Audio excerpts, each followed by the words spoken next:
કૃષ્ણ મિત્રો, પૂનમ કુકબુક્સમાં આપણું સ્વાગત છે।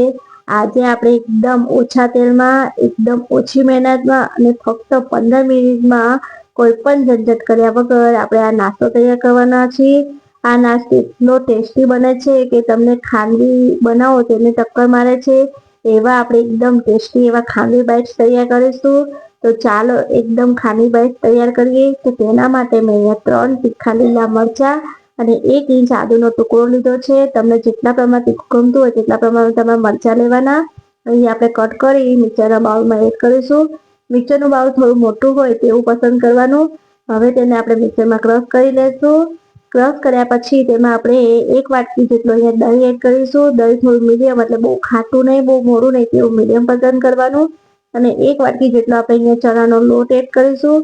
હવે ઢાંકણ ઢાંકી આપણે તેને ફરીથી ક્રશ કરી લઈશું, તેથી દહીં અને ચણાનો લોટ સરસ એવું મિક્સ થઈ જાય। અહીંયા તમે બ્લેન્ડર પણ ફેરવી શકો છો, પણ મિક્સરમાં સરસ એવું ક્રશ થઈ જાય છે। અને તેમાં સ્વાદ પ્રમાણે મીઠું અને 1 ટીસ્પૂન જેટલો આપણે હળદર એડ કરીશું। હળદર બહુ વધારે નહીં એડ કરવાની, કારણ કે હળદરનો ગંદો ટેસ્ટ આવશે અને આપણો બેસનમાંથી પણ સરસ એવો નેચરલ યલો કલર આવતો હોય છે, તેથી આપણે 1 ટીસ્પૂન જેટલી જ આપણે હળદર એડ કરવાની। હવે તેમાં 2 વાટકી જેટલું પાણી એડ કરીશું અને તેને ઢાંકણ ઢાંકી ફરીથી ક્રશ કરી લઈશું। અહીં 1 વાટકી દહીં, 1 વાટકી ચણાનો લોટ લો તો તેના સામે આપણે 2 વાટકી પાણી લેવાનું। આ એકદમ પરફેક્ટ માપ છે। હવે ક્રશ કરી તેને આપણે એક નોનસ્ટિક કઢાઈમાં એડ કરી લઈશું। તમારી પાસે નોનસ્ટિક કઢાઈ હોય તો એકદમ સારું, જો નોનસ્ટિક કઢાઈ ના હોય તો કોઈ પણ જાડા તળિયાવાળી કઢાઈ લેવાની। અહીંયા ગેસની ફ્લેમ મીડિયમ કરી આપણે આ મિશ્રણને સતત હલાવતા જઈ કૂક થવા દેવાનું છે। મિશ્રણને તાવીથા મદદે એક જ સાઈડ હલાવતા રહી કૂક થવા દેવાનું। જો તમે હલાવવાનું બંધ કરશો તો મિશ્રણમાં ગાંઠો પડી જશે અને ખાંડવી બાઇટ્સ આપણા સરસ એવા તૈયાર નહીં થાય।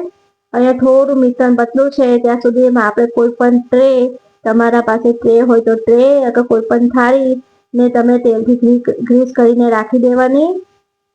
એ તેલથી ગ્રીસ કરવાનું કામ આપણે સૌપ્રથમ પહેલા જ કરી લેવાનું। હું જો આવી મારા પાસે ટ્રે છે તેને હું તેલથી ગ્રીસ કરી લઈશ। તમારી પાસે ના હોય તો તમે થાળીને પણ તેલથી ગ્રીસ કરી શકો છો। અને જે અમે વસ્તુઓ લીધી છે, જે માપ લીધું છે તેનાથી આપણે 2 વ્યક્તિ માટે ખાંડવી બાઇટ્સ તૈયાર કરી શકીએ છીએ। એટલે તે પ્રમાણે તમારે કોઈ પણ ડીશ કે ડીશની પસંદગી કરવાની। બસ જો હવે મિશ્રણને આપણે 1 મિનિટ પણ હલાવવાનું છોડવાનું નથી। તાવીથાની એક સાઈડ ફેરવતા જઈને આપણે તેને સતત હલાવ્યા રાખવાનું છે। જો તમે હલાવવાનું બંધ કરશો તો મિશ્રણમાં ગાંઠો પડી જશે અને આપણા ખાંડવી બાઇટ્સ સરસ એવા તૈયાર નહીં થાય। જેમ જેમ તમે કૂક થશે તેમ તેમ મિશ્રણ આપણું ઘટ થતું જાય છે અને આ નાસ્તો એટલો ટેસ્ટી લાગે છે કે તમે ખાંડવી પણ, જે આપણે ખાંડવીના રોલ વાળી છે તે પણ ભૂલાવી દેશે અને ખાંડવી જેવો ટેસ્ટ આવે છે। ખાંડવી બનાવીએ ત્યારે બહુ જ વાસણો બગડે છે અને ઝંઝટમારી પણ બહુ જ થાય છે। આ આપણે એકદમ ઝંઝટમારી પણ થતી નથી અને ફક્ત 15 મિનિટમાં નાસ્તો તૈયાર થાય છે। એટલે કોઈ પણ મહેમાન આવે તો તમારે ફરસાણમાં શું બનાવવું, તો એકવાર જરૂર આ રેસીપી ટ્રાય કરવા જેવી છે અને એકદમ ટેસ્ટી એવી બને છે કે સિરિયસલી મારા ઘરમાં બનતાની સાથે જ બધા જ પતી ગયા। બસ જો મિશ્રણ પહેલા કરતાં થોડું ઘટ થઈ ગયું છે અને આ મિશ્રણને તમે એકદમ મીડિયમ ગેસે 12 મિનિટ કૂક કરશો તો પરફેક્ટ રીતે કૂક થઈ જાય છે। અને બીજી રીતે ચેક કરતા શીખવાડું તો આપણે જો ખાટું થાય મિશ્રણ ત્યારે આવી ડીશમાં આપણે પાથરી લેવાનું અને ડીશમાં પાથરેલું મિશ્રણ એકદમ ઠંડુ થવાય પછી આપણે તેને ઉખાડવાનું। જો તે ઇઝીલી ડીશ છોડી દેતું હોય તો આપણું મિશ્રણ એકદમ પરફેક્ટ કૂક થઈ ગયું છે। જો ડીશ ના છોડે તો હજી આપણે તેને કૂક થવા દેવાનું। જો હજી હાથમાં ચોટે છે એટલે 2 મિનિટ સુધી હજી મિશ્રણને હું સતત હલાવ્યા કરી કૂક થવા દઈ। આવી રીતે તમે 1-2 વખત મિશ્રણ હલાવતા જઈ ચેક કરતું રહેવાનું, એટલે તમને પરફેક્ટ ખ્યાલ આવી જાય। અગર આવી રીતે ખ્યાલ ના આવતો તો તમારે એક્ઝેક્ટ 12 મિનિટ સુધી જો તમે મિશ્રણને કૂક થશો તો પરફેક્ટ રીતે મિશ્રણ તમારું કૂક થઈ જશે। મેં એકદમ એક્ઝેક્ટ ટાઈમ નોટ કર્યો હતો, એટલે તમને પરફેક્ટ રીતે ટાઈમ પણ કહું છું। એટલે તમે જો પહેલી વાર ખાંડવી બાઇટ્સ તૈયાર કરતા હોય તો તમને જરા પણ ભૂલ ના પડે અને પરફેક્ટ રીતે તમે બનાવી શકો। મેં આવી રીતે 2-3 વખત થાળીમાં મિશ્રણ લગાડી ચેક કર્યું છે। આ ત્રીજી વખત લગાડી ચેક કર્યું તો જો ઇઝીલી ડીશ છોડી દે છે, સરસ એવો રોલ તૈયાર થઈ જાય છે।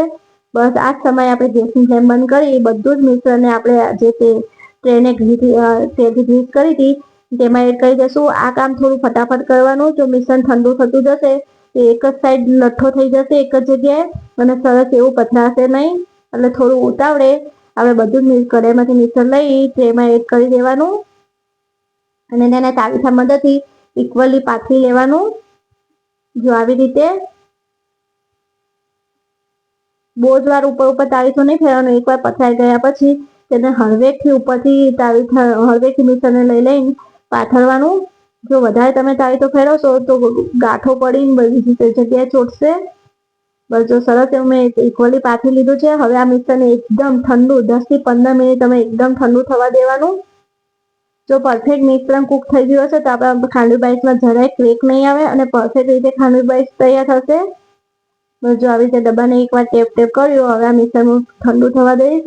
તો 10 થી 15 મિનિટ જો તે મિશ્રણ એકદમ ઠંડુ થઈ ગયું છે ત્યારે થાળી અંદર તેને ઊંધી પાડીશ અને આવી રીતે 1-2 વખત ટેપ કરીશ એટલે ઇઝીલી નીકળી જાય છે। તમે ડીશ લો તો ડીશને પણ મોટી થાળીમાં આવી રીતે ઊંધી પાડી તમે 12 પીસીસ કાઢી શકો છો। જો ઇઝીલી બહાર નીકળી ગયું છે, જોઈને જ ખાવાનું મન થાય એવી એકદમ સોફ્ટ એવા ખાંડવી બાઈટ્સ આપણા તૈયાર થશે। બસ હવે તમારે જે પ્રમાણમાં પીસ જોતા હોય જેટલા સાઈઝના તેવા તમારે પીસ કરી લેવાના। આપણે ખાંડવી બાઈટ્સ બનાવીએ છીએ એટલે થોડા પીસીસ તો આપણે નાના જ કરીશું। એકદમ ટેસ્ટી એવી ખાંડવી બાઈટ્સ આપણા તૈયાર છે। હવે તમારે કોઈ પણ મહેમાન આવે તો તમે આ પ્રોસેસ કરી જ્યારે ખાવાનું જમવાનું સર્વ કરવાનું થાય ત્યારે પણ તમે તેને વઘારી શકો છો એટલે ગરમ ગરમ તમે તેમને સર્વ કરી શકો। તમે જોઈ શકો છો એકદમ સોફ્ટ એવા આપણા પીસ ખાંડવી બાઈટ્સ તૈયાર થયા છે। હવે હું તમને આનો વઘાર કરતા પણ બતાવું। આપણે વઘાર ડાયરેક્ટ કઢાઈમાં કરીશું તેથી બધા જ ખાંડવી બાઈટમાં વઘાર સરસ એવો ચડે। મેં અહીંયા 3 ટેબલ સ્પૂન જેટલું તેલ લીધું છે। તેલ ગરમ થઈ જાય ત્યારે આમાં થોડું રાઈનું પ્રમાણ થોડું વધારે રાખવાનું। અહીંયા અડધી ચમચી જેટલી હું રાઈ એડ કરી। રાઈ સરસ એવું કકડી જાય ત્યારે તેમાં હું 1 લીમડાની ડાળી એડ કરીશ, તેને કટ કરી લીધી હતી અને 1 લીલા મરચાંને આવી રીતે ઝીણું સમારીને એડ કરીશું અને અડધી ટીસ્પૂન જેટલા આપણે હિંગ એડ કરીશું અને અહીંયા તમે સફેદ તલ પણ એડ કરી શકો છો પણ અત્યારે હું તલ નથી એડ કરતી કેમ કે મારા ઘરમાં બધા તલ નથી ખાતા એટલે હું અહીંયા તલ નથી એડ કરતી પણ તલ એડ કરશો તો હજી સ્વાદ ખૂબ જ સરસ આવશે। બસ હવે ખાંડવી બાઈટ્સ એડ કરી તેને બધા મિક્સ કરી લેશું। અહીં આપણે ખાંડવીની જ્યારે ક્રશ કર્યું મિશ્રણ ત્યારે મીઠું એડ કર્યું હતું એટલે મીઠું એડ કરવાની જરૂર નથી। બસ સરસ રીતે મિક્સ કરી દીધું એટલે આપણા ખાંડવી બાઈટ્સ સરસ એવા તૈયાર છે। તો તમે પણ મહેમાન આવે કે બાળકના લંચ બોક્સમાં તમે આ ખાંડવી બાઈટ્સ ફક્ત 15 મિનિટમાં તૈયાર કરી શકો છો। જરાય પણ વાર નથી લાગતી અને એકદમ ટેસ્ટી એવા ખાંડવી બાઈટ્સ તૈયાર થાય છે। તો તમે પણ મારી આ રેસીપી જરૂર ટ્રાય કરો અને જો પહેલી વાર ટ્રાય કરતા હોય તો મેં કીધું પરફેક્ટ માપ લેજો જેથી તમારા ખાંડવી બાઈટ્સ જરાય બગડશે નહીં। આપણે સર્વિંગ પ્લેટમાં લઈ લઈશું તો આપણા ટેસ્ટી એવા ખાંડવી બાઈટ્સ તૈયાર છે। જો તમને મારી આ રેસીપી ગમી હોય તો મારા વિડીયોને પ્લીઝ લાઇક અને મારી ચેનલને સબસ્ક્રાઈબ કરવાનું ભૂલતા નહીં। જય શ્રી કૃષ્ણ। જેથી હું તમારા માટે નવી રેસીપી લઈને આવું।